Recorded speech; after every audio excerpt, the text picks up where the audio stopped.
বুদ্ধিমান মানুষেরা 4টি জায়গায় চুপ করে থাকে। 1. যখন বাড়িতে সাংসারিক ঝগড়া হয় তখন বুদ্ধিমান মানুষেরা সেখানে চুপ করে থাকে, কারণ রাগের মাথায় কে কোন কথা বলে ফেলে তখন কারো মাথায় হুঁশ থাকে না।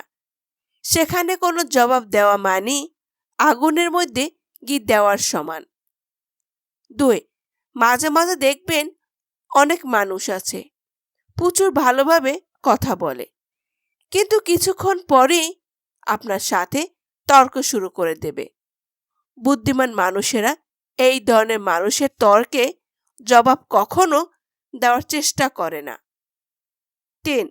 যখন বুদ্ধিমান মানুষেরা বুঝতে পারে যে সেই মানুষের কাছে তার কোনো মূল্য নেই, তখন সে মানুষকে উল্টে অপমান করার বদলে সেখানে চুপ করে থাকে এবং সেখান থেকে চলে যায়।